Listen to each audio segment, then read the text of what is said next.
here was my presidential address. I just said to all of our clients, I said, hey guys, so here's the thing. We're in the process of making you money.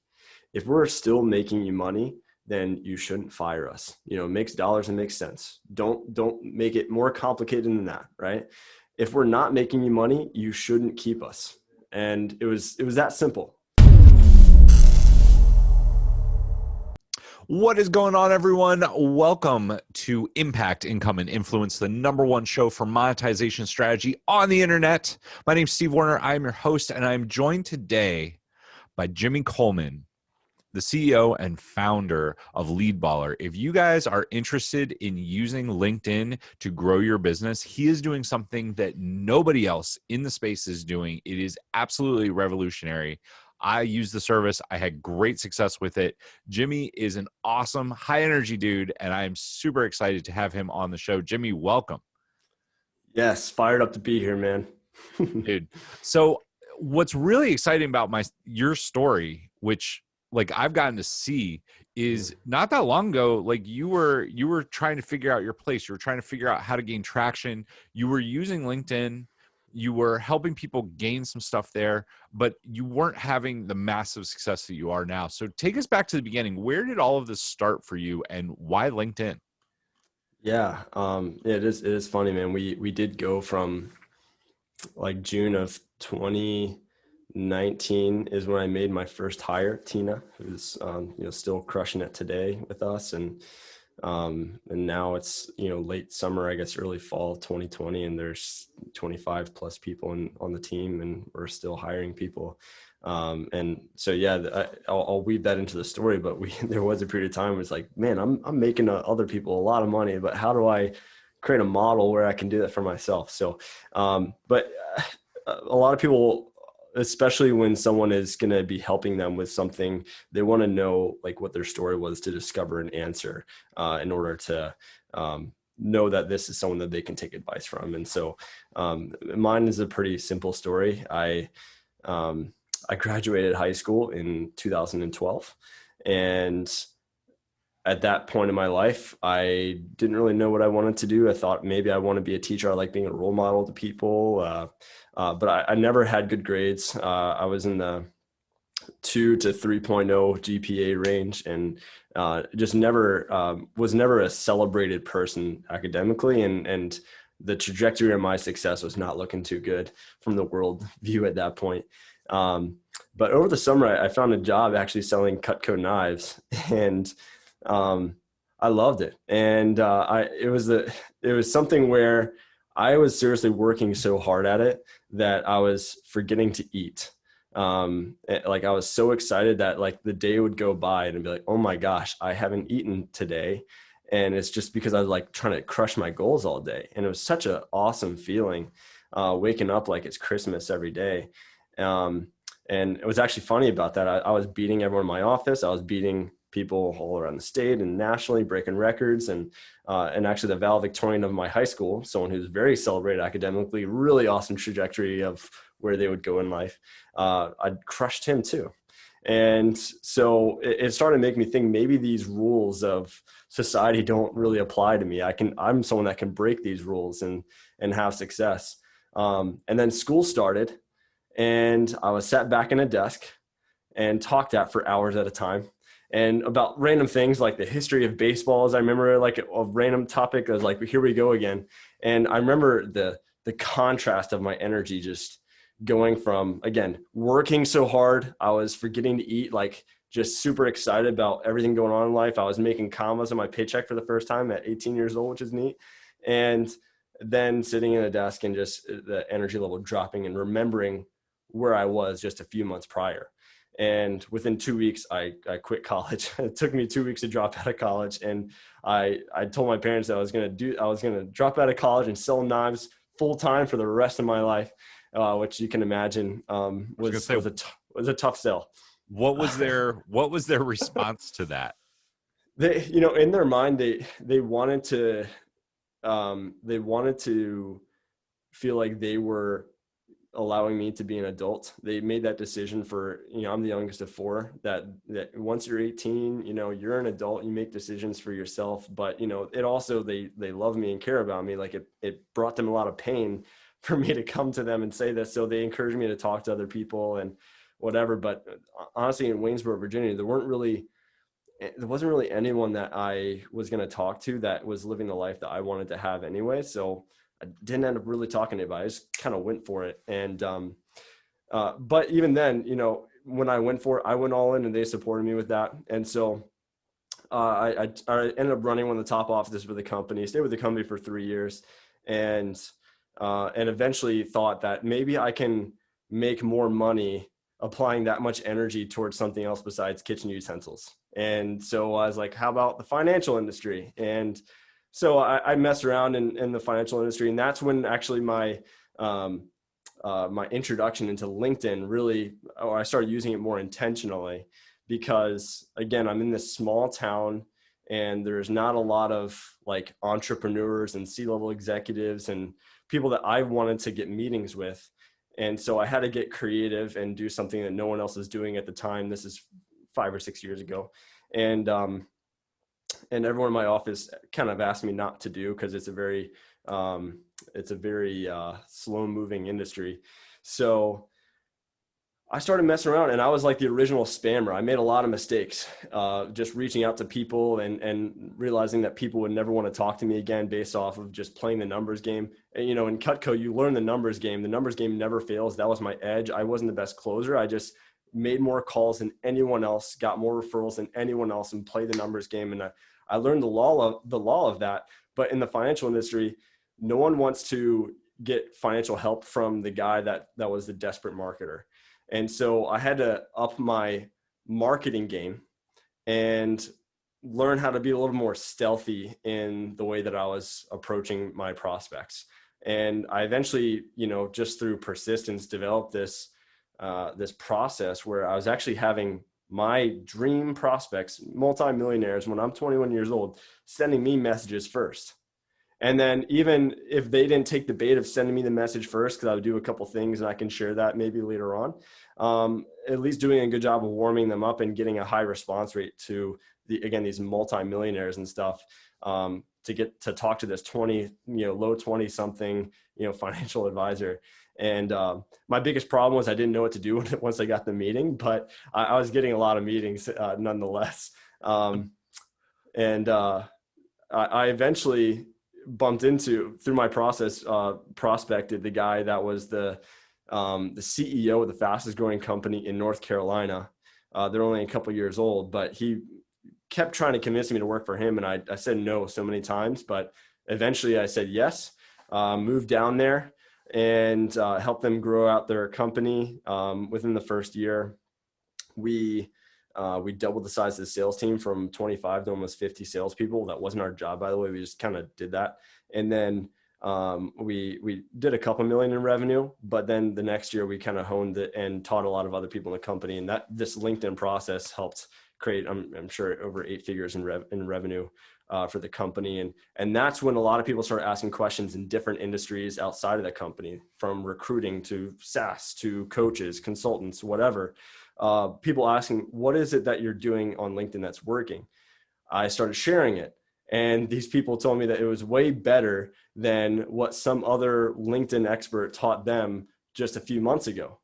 And that gave me a lot of confidence. Once I heard that enough times, I had enough confidence to develop a course. That way I could share it with my friends easier without having to re-explain myself every time. And then I left that company and I launched my own coaching business, Grow and Give. And yeah, when I was doing Grow and Give, I did anything from, having CEOs fly me out to speak to their sales team, speaking on stage, I hosted the first ever LinkedIn retreat, where we bought out a lake mansion and had people flying from all over the country, so I could teach them my process for a few days and have a lot of fun that way.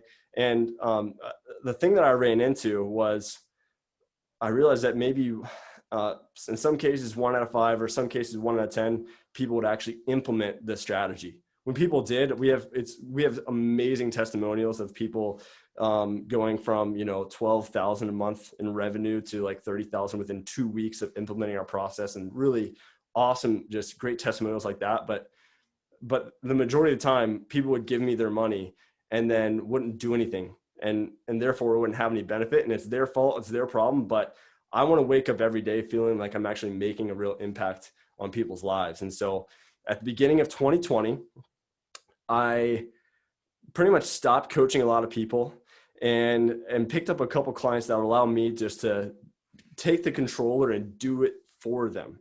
One of those companies most people have never heard of before, but they're, they have over 1,000 employees. They're paying me $10,000 a month just to do it for them. The other company was TikTok, actually. Both companies had to actually fire me within 3 to 5 weeks.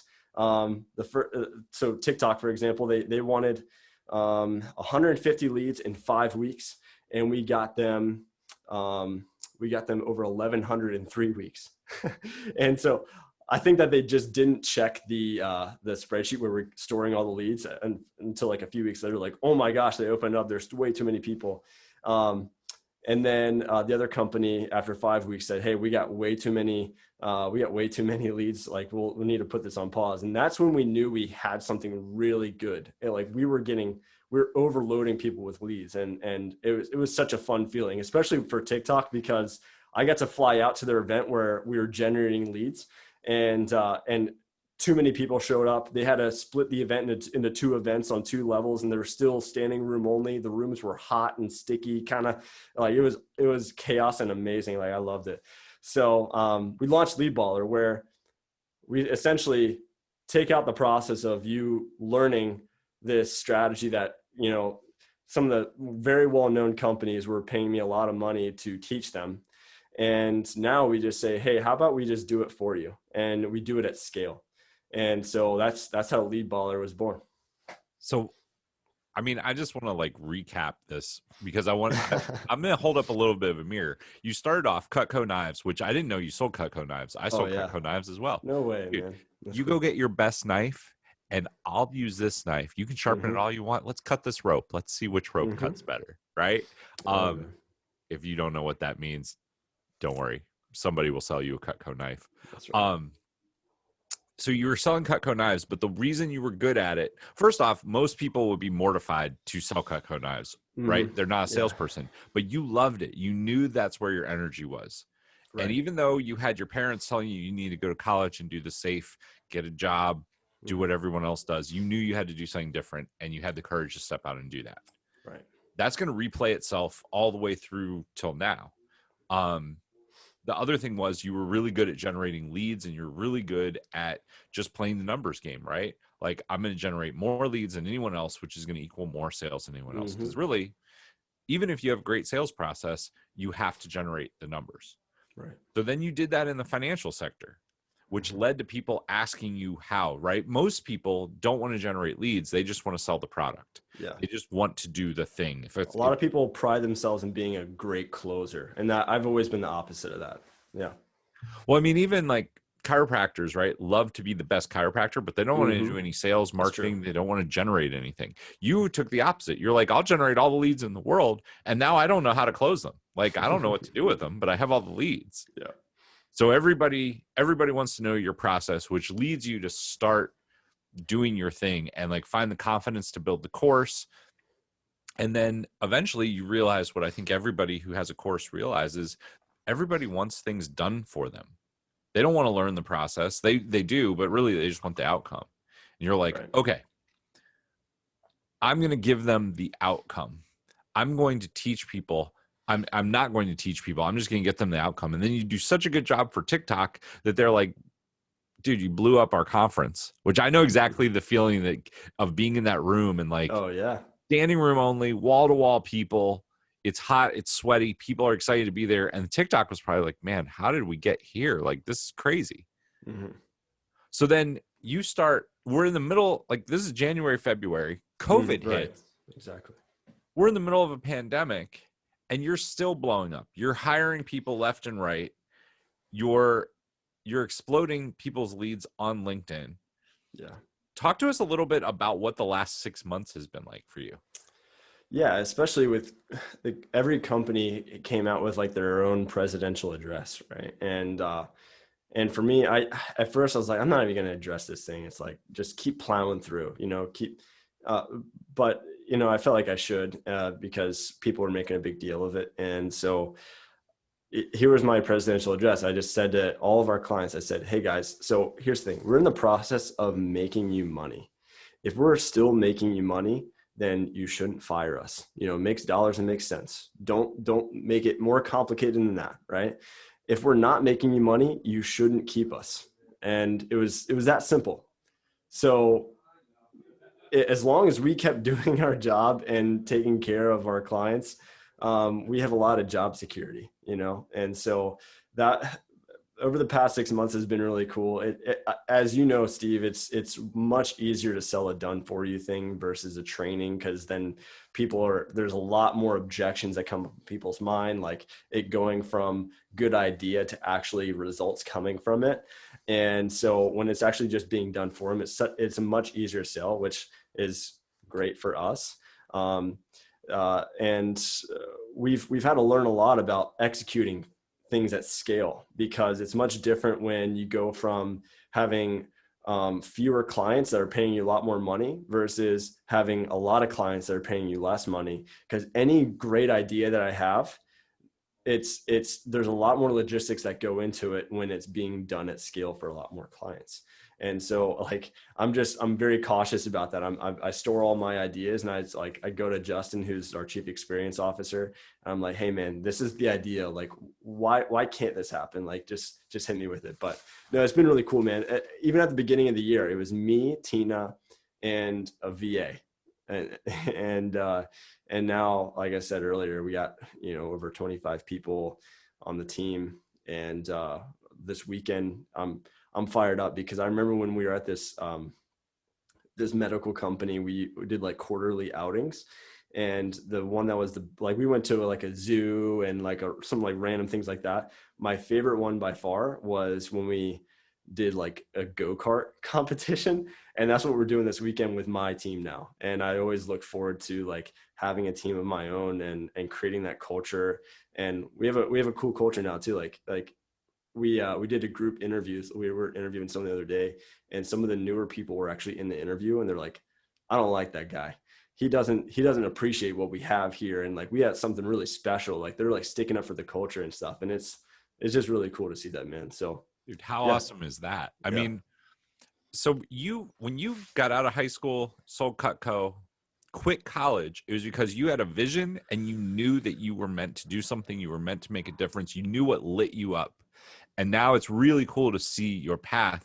You've done that with leads, which is something that most people would be like, that's probably pretty boring. But I know you have awesome culture. I mean, the culture at your company has got to be amazing. You're fired up about what you're doing. You're fired up about growing and getting people leads. So I want to kind of shift, because now people know why you do what you do. I want you to share with, if people are listening and they're like, dude, I've tried LinkedIn, or I've looked at LinkedIn and I have no idea how to connect with people on there. I know that you run a done for you service, but if people wanted to just take some step forward to get some kind of traction, what's something that either they should do with their profile or some way that they should reach out to people? What are a few tips and tricks that you could share with people? That's the other thing I love about what we do now too, is that I went from selling the information to now I can give away the information. So whatever I tell you guys, I'm not going to hold back from anything, because it's not like, hey, I'm gonna give you the first 3 steps, and for the 4th step you have to click this link after the podcast and pay me $2,000.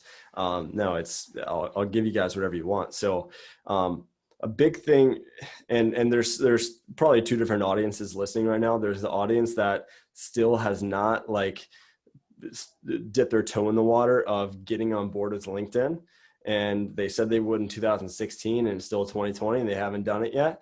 And then there's the people that are active on LinkedIn, have heard other LinkedIn experts, and are kind of bored with what the status quo is right now. Because right now the status quo is you create a target list on LinkedIn, and any monkey could do this. So you create a target list on LinkedIn, whoever accepts your connection request, you spam them to death with the most boring copywriting, 3 paragraphs of like, hey, just came across your profile, thought it looked really interesting, blah, blah, blah, blah. 3 paragraphs later, calendar link. And as if the person that they're sending that to they're the only person that's ever got a message like that before. People are getting 3 to 5 messages like that per day if you're going after a decent audience, right? So the first thing I would say is if we're just talking like nuggets, is when you guys do outreach, try to at least not as much focus on what your copywriting is going to be. Focus on how it's physically going to look. So when you send something, you can open up the LinkedIn mobile app. You can send a voice recording to someone. Usually where, if you open up the keypad where the send button would normally be on the right-hand side, there's actually a microphone icon. You hold that down and you can send an audio message to someone. And that's going to physically look different. Of all the crap in their inbox, they're going to see this audio message and it's going to look different from everything else everyone's sending them. It's going to feel much more personalized to them. And so I would highly recommend people trying that. Leadballer is right now the only company in the world, by the way, that's able to send those at scale. So you know that, and we don't have that many clients. So you know that people aren't getting many of those. And when people see them, they're not assuming that it's automated. The other thing you could do is, if people are watching, you could like hold up a sheet of paper and it says like, hey, Steve, on the sheet of paper, so that in the thumbnail, they can actually like see their name in the video. So film a video and send that to the prospect so that they know that the message is intended for them. And again, it stands out. They get to see your face. They get to see that you're a real human being and it's not being sent by a bot. I'm on my, one of my best friends is a chiropractor. I'm on his email list. I get his emails, and even though he's one of my best friends, I never open a single one, and I don't feel bad about it at all. I don't lose any sleep. However, if someone who I didn't even like was passing by my office and they were like waving at me, and I didn't like acknowledge them, I would feel bad about that. And it's because I'm looking at a real live human being and choosing to not engage with them. That's a much harder thing to do, right? So as much as you can in your outreach, humanize your outreach as much as you possibly can. Even make it funny. Like if someone doesn't follow up, if someone doesn't respond to you, follow up with a funny GIF, because you can add GIFs to your LinkedIn messages, and type in like ghosted and see what shows up for all the GIFs. And you'll find like a funny GIF of like how the prospect has been ghosting you and stuff. So have fun with your outreach.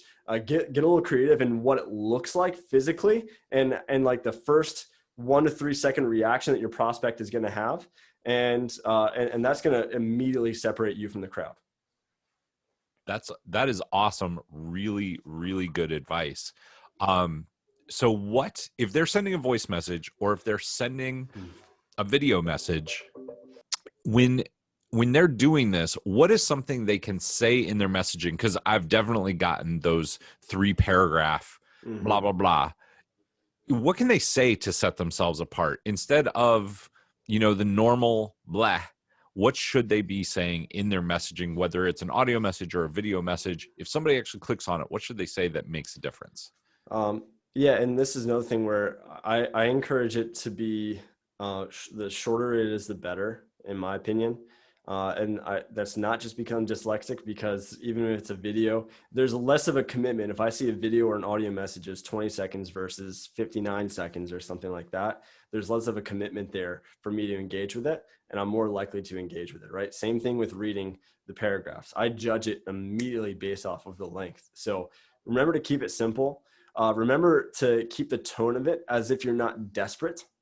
And I'll give you guys the exact copy as well that we kind of like to use, like the framework. But I wanted you guys to understand the methodology behind it and the principles behind it. So make sure you don't sound desperate, like as if they said yes or no, you don't really care. Like you have plenty of other options besides them.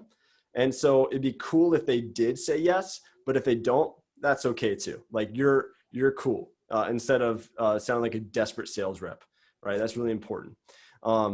So an example could sound something like this, like, hey, name, Saw that you're in the blank industry. We actually just got X result for someone else in the blank industry.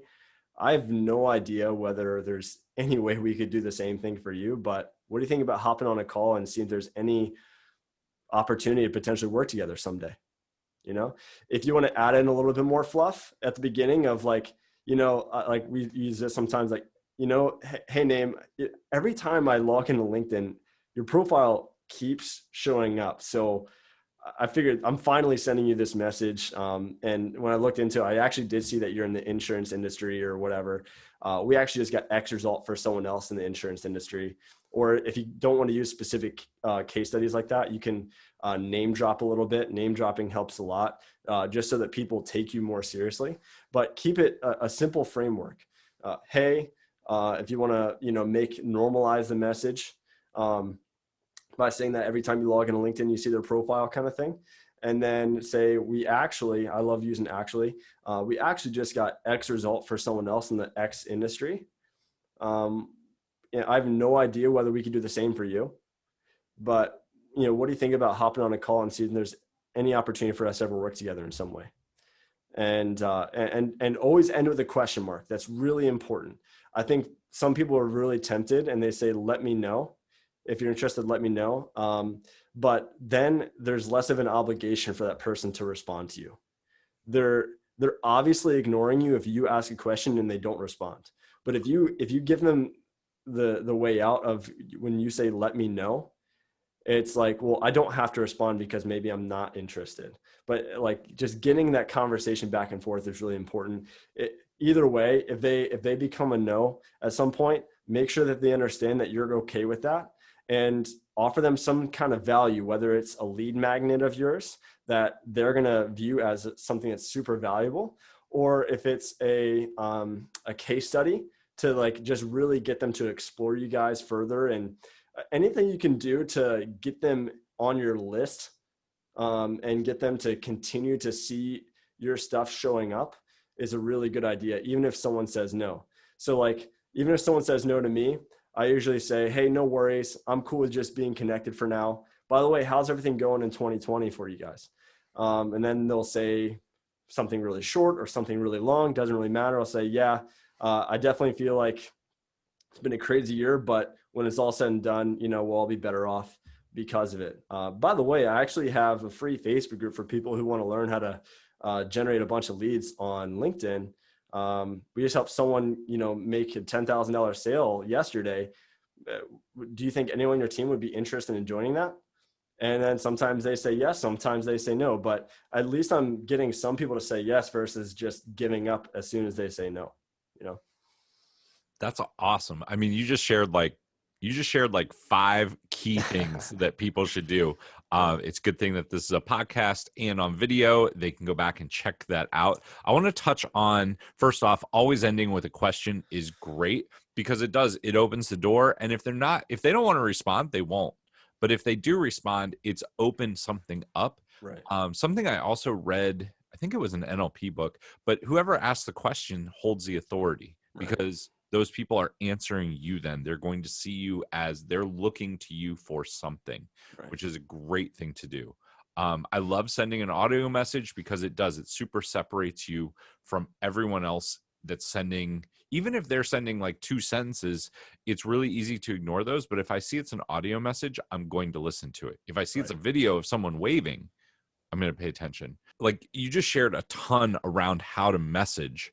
Can you talk a little bit around what they should do with their profile? Because this is something I know you have a really different take on, but it's something that I've seen a lot of people have challenges around. How do I build out a linked out profile? How do I make it so that people actually read what's there? What do you recommend that people do?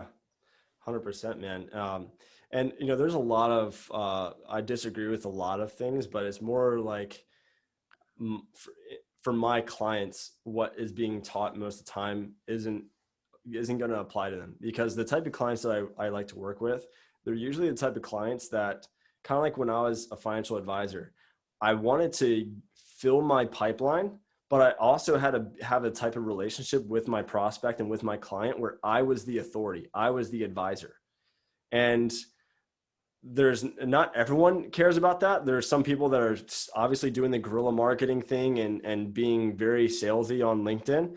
But for a very high-end clientele, people selling really expensive things, or people that are coaches, consultants, anything like that, they want to be able to maintain that authority while also having a full pipeline. And so a lot of those marketers are actually afraid to prospect because they assume that you have to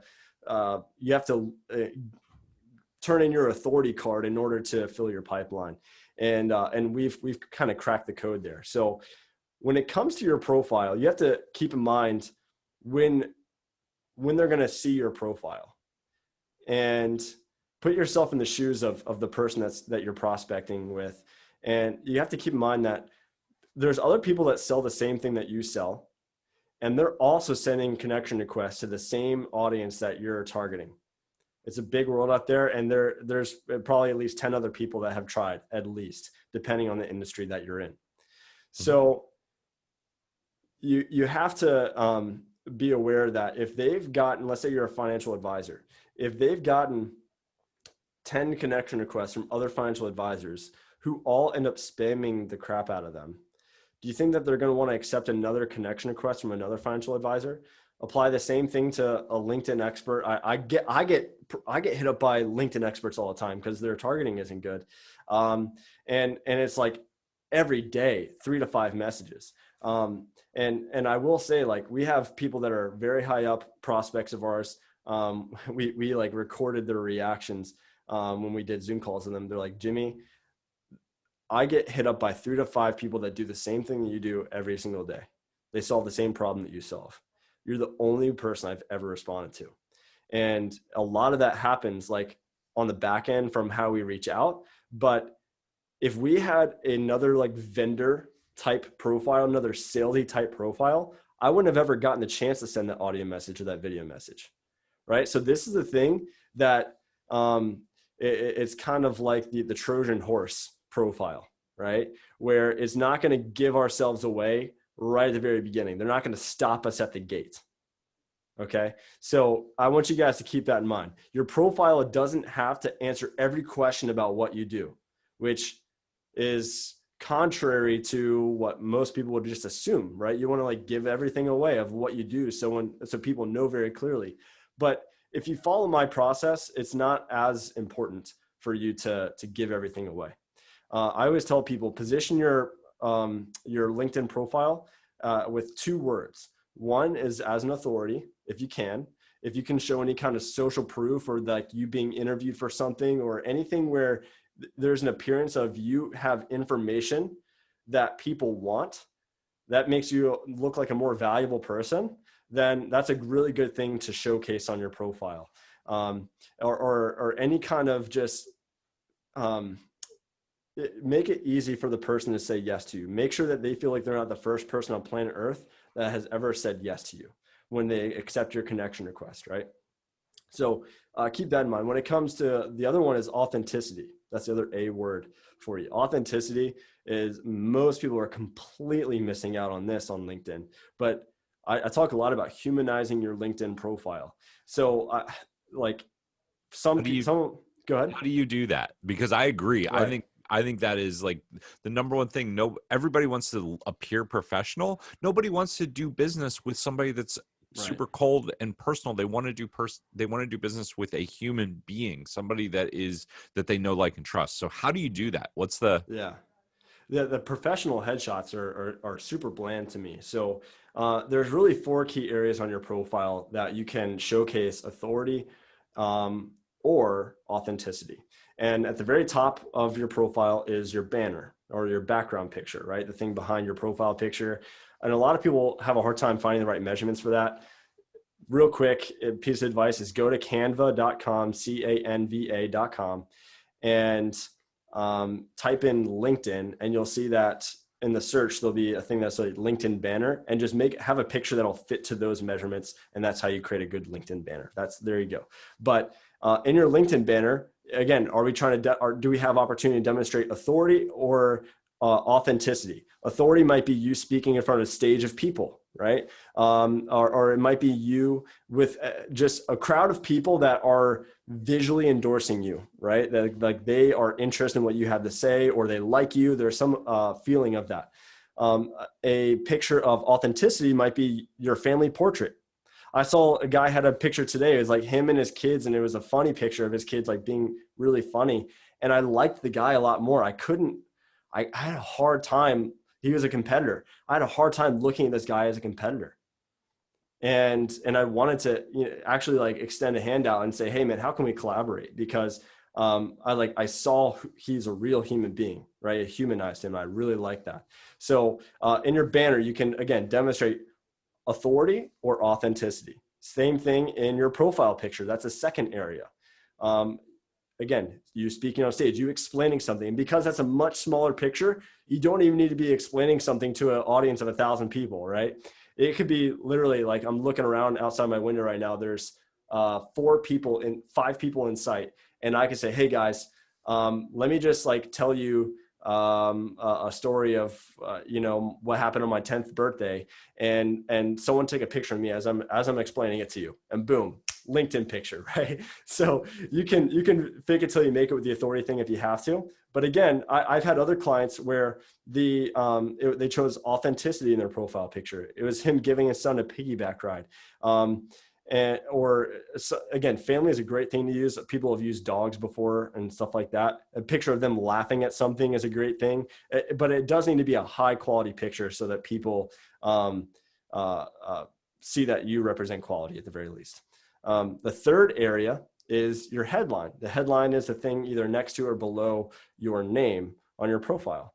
And most people think that it's the same thing as a job title. It's not a job title. It has a different name. It's called a headline. And so again, most people just say, sales rep at whatever company or whatever it is.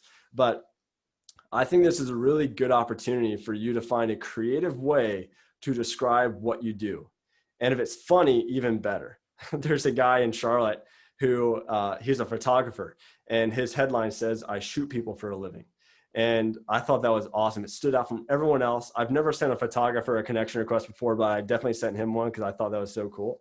And but that's just a really great way for you to stand out. If you have a viral kind of headline, or and if you can't find a way to be creative in describing what it is that you do, or a byproduct of the result that you bring people in a fun or creative way, something that's going to stand out from everyone else, then you can just double down again on the authority thing, right? If you're the founder of a cool sounding company, you can kind of flex that in your headline, and it's going to look pretty good still, right? People are going to take you more seriously.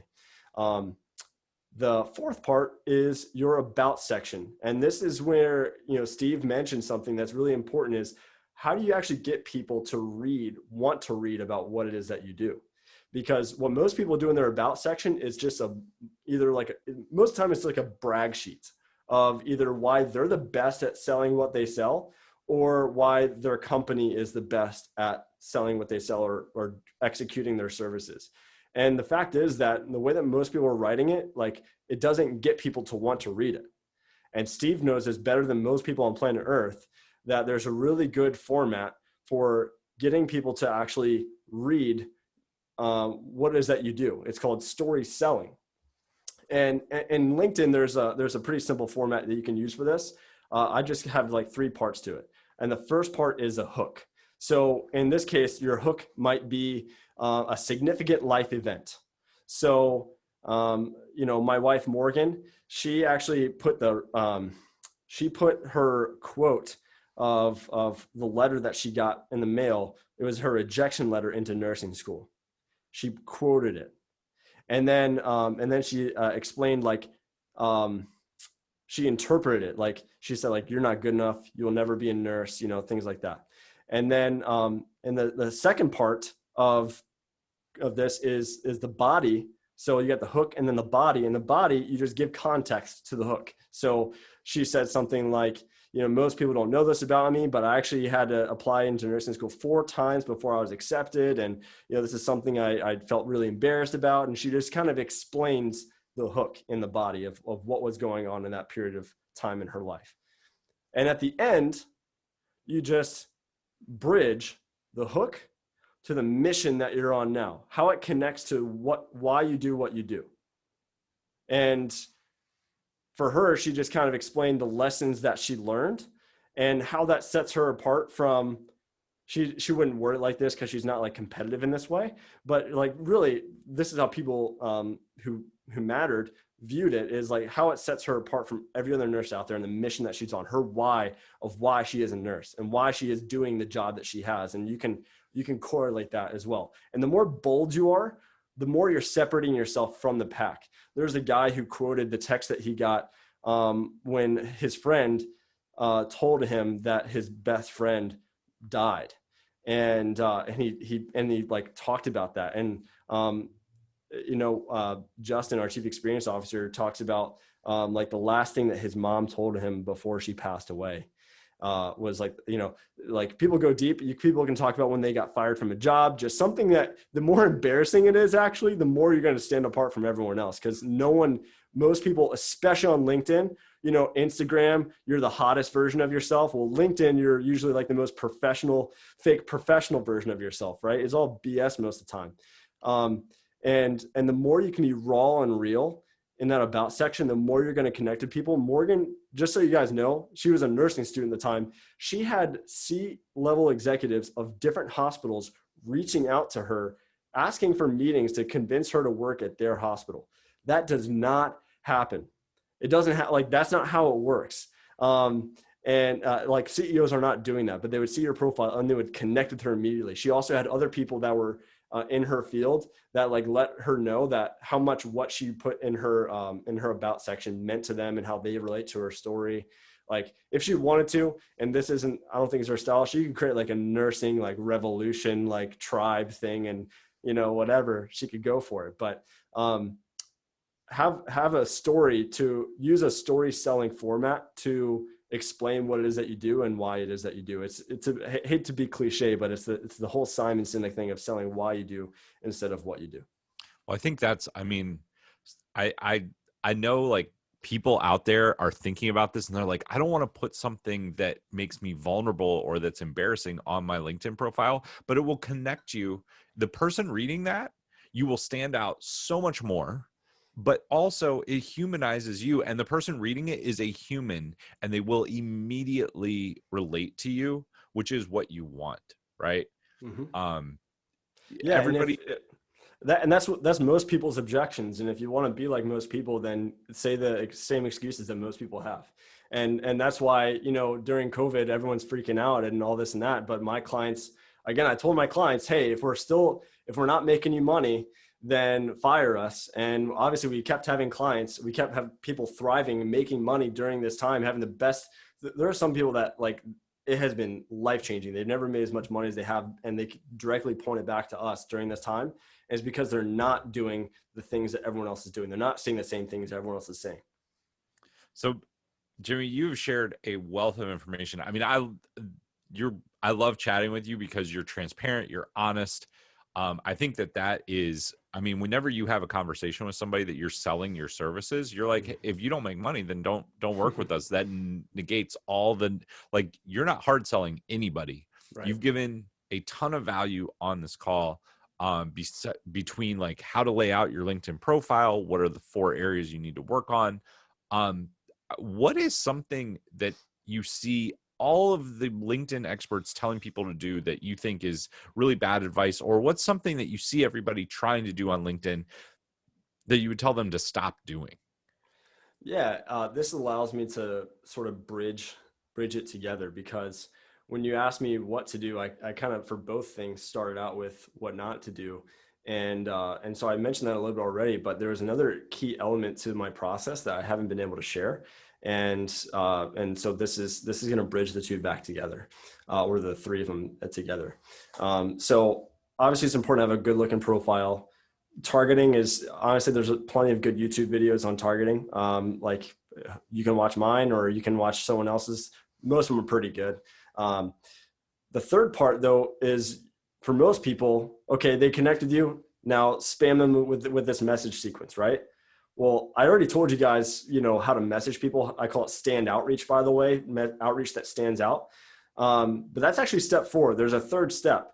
And so most people don't really do a good job of warming up someone, making them familiar with you before you ever reach out to them. And again, a lot of my prospects or a lot of my clients, they are in a position where they want to present themselves as an authority to the person that they're prospecting. And so how they come across is very important to them.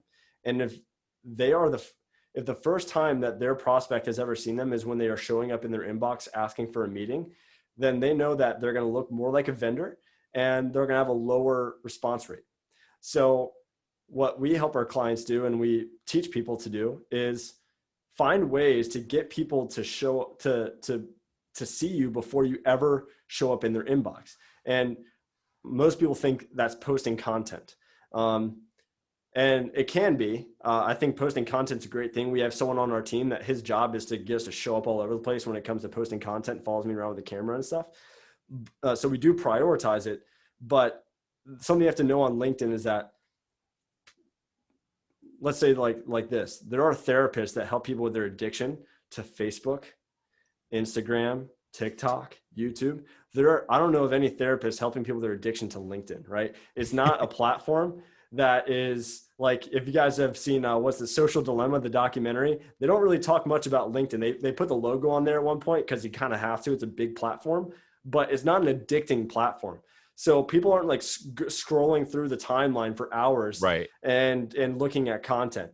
So in order for me to show up to my prospects, I realized that the average LinkedIn user is jumping on LinkedIn a few times a week, checking their notifications, and then jumping off. So where do we want to show up? We want to show up in the notifications. Well, then the next question is, what are all the things I can do to show up in my prospects' notifications, right? That's a great question. There's a list, right? And so I look at notifications as like ads. It's like free ads. So a big one is liking people's posts. A mutual friend of Steve and I is Nicholas Baerle. If I ever owe Nicholas a text or a message, I know that he's going to go to my Facebook and he's going to like my last 10 posts in a row. And I check my notifications. There's 10 of them. And it's all Nicholas, right? He just bought essentially a ton of ad space in my note in the most addicting area of social media. He just took up the whole ad space, right? That's how you got to view this. So you can like the person's post. You can comment on their post. Imagine this. Imagine if you had dialogue in your prospects' comments on their post before you ever sent them a message. Like they post like, here's how you do the ABCs. And then you comment on it. You're like, hey, like this is really good content. Thanks for sharing. How did you find this information, Justin? And then you like ask them a question. You guys go back and forth in the comments. And then someday you show up shortly thereafter, you show up in their messages. There's like, of all the sea of people that are spamming them, it's like, oh yeah, it's that Jimmy guy that I was going back and forth with a few days ago. You're going to stand out, right? The other thing you can do is endorsing people. So oh man, I love the endorsing tool so much because you can target people on LinkedIn. You can make sure that every person that you're sending connection requests to is the CEO of a company with no less than 1,000, 5,000, even 10,000 plus employees. And you can really get micro targeted on there just by paying $80 a month for Sales Navigator. Navigator is great. 100%. And so we can get super targeted and we can endorse 50 of those people every day. Let's just choose the number 50. That's a good number. Well, we endorse 50 of those people every day and we go to their profile, click the plus sign. Well, you're going to show up in their notifications. It's going to say Jimmy Coleman. It's going to be my picture. It's going to say Jimmy Coleman endorse you for leadership and 2 other skills. Under that, it's going to have a call to action button. And oftentimes people click that call to action button. It says, say thanks. They click the button and LinkedIn does this intentionally where it's going to auto-populate a message inbox and it's going to say, thanks for endorsing me for leadership. And all your prospect has to do is click send. So imagine 50 times a day, your A+ prospects are 2 clicks away from starting a conversation with you. That's pretty awesome. Yeah, man. So like I figured that part out. I started doing like the happy birthday messages because you get notified everyone's birthday every day, job change, work anniversary, all that stuff. Mm-hmm. I started doing all these things, and I would wake up every day and I'd have like, 10, 12, 20, sometimes more people saying thank you to me, who were my A+ prospects, people that I was banging my head up against the wall before I had the stand outreach process, trying to figure out a way to get a conversation going with them. And there they were starting the conversation with me. And now that they said thank you, I can just be like, yeah, sure thing, Josh. By the way, I saw that you're in the blank industry. And now we have a back and forth. And it's normal for me to keep the conversation going. It's actually more weird if I don't respond to their message to me. Right. That's awesome. I mean, that's like you're basically getting an inbound message and they're saying thank you. And they're like, oh, that was nice. And then you hit them back and you say, oh, we're in the same industry or we're doing this Right. and they're like, Make it oh, conversational. Yeah. it's like networking. It's like being at a networking party and like being at the same bar or being at the Right. same table or Dude, we're it's wearing the much. same shirt. Like you just found like an open door opportunity to now engage with each other. Now it's normal for you guys to talk. Man, that is really, really good advice. So if you guys are out there listening to this right now and you're like picking up on some of this stuff, go implement it. Now what Jimmy's service does, Leadballer does all of this automated, correct? Yeah. We help people set up their target list. We with something connection request form. We that's why we call Leadballer, because we organize it like a baseball field. When someone agrees to connect with you, they're at bat. When, let's say, we endorse them for a skill, now they're on first base. When we like a few of their posts, now they're on second base. When we comment on a post, now they're on third base. And we don't reach out to anyone until they're on third base. And we measure how warmed up they are before we ever reach out to them. When we reach out to them, again, right now we're the only company in the world sending audio messages at scale. So the client in their onboarding process creates whatever audio message they want to say to someone that's on third base one time, and then we just send it to every person that's on third base for them. So the nut that we cracked is when people are selling things that their average deal size is $50,000, $500,000, or $1 million or something like that. Usually to get the attention of those people, the outreach has to be extremely personalized, which usually means very labor intensive, not scalable at all. You have to send them a cake with their name on it, or, send them shoes or whatever. But we found a way to send messages that stand out, have outreach that stands out from what everyone else is doing, but be able to do it at scale so that they can focus on other things. So we would call it a sales enablement tool. I love it. Service. Yeah. So talk to me just really briefly about what kind of response this has worked. Like an average client of yours comes and works with you. How many successful like opens are people getting? How many successful leads and responses? Because this is where it gets really interesting. Yeah, it varies. Some clients are more marketable than others, right? Like, it's funny how people do praise me for what we accomplished at TikTok, but that was the most marketable company. Like, hey, do you want to do a thing with TikTok? And it's like, yeah, like at their headquarters. Yeah, like that sounds really cool. So that wasn't even a hard thing to sell people on. But when it's like a random solopreneur that no one's ever heard of before, we have to market those people, and that can be more of a challenge. But we're still having success with them. And sometimes what they're offering is more attractive as well, or some people with better case studies. However, the average that we're seeing, most people are having in the first try 1 out of 4, 1 out of 5 people responding to them. There's some people who are getting 50 to 60% of people responding to them. And again, that shows the quality of the offer. In some cases, sometimes the quality of the targeting. But yeah, I mean, the average usually falls in that, 1 to 4, 1 to 5 area. That's awesome. Yeah. Jimmy, if somebody is interested and wants more information, they've listened to this and they're like, dude, I need to have that service. Where can they learn more about you? Where should they go to find out, work with you, get going? Yeah. If they want to, they could probably either talk to me or someone else on my team if they go to leadballer.com. So LEAD baller.com. And there's a button at the very top to schedule a call with someone on our team. And it's a 2-way interview. As you can probably tell from what I've said earlier in the show, that we really care a lot about getting our clients results. We don't like having any failures. And so we definitely want to make sure that the client's a good fit. So that purpose of that call is to determine whether or not there is a fit. So if you're not even sure, or if you are sure, I would just go to leadballer.com and schedule a call with someone on our team and have a two-way interview, see if there's a good fit. Awesome. I mean, I love that you interview people as well, because you do want to make sure they're a good fit and you want to make sure they're going to get results. Well, Jimmy, thank you so much for being on the show and sharing so many awesome takeaways. I mean, you guys, if you're listening to this, you can take all the things that Jimmy just laid out for you and have a successful LinkedIn campaign, and start getting some leads there. Jimmy, thanks for being on the show. Absolutely, man. Guys, thank you all for tuning in. And until next time, take action, change lives, and make money. We'll see you soon.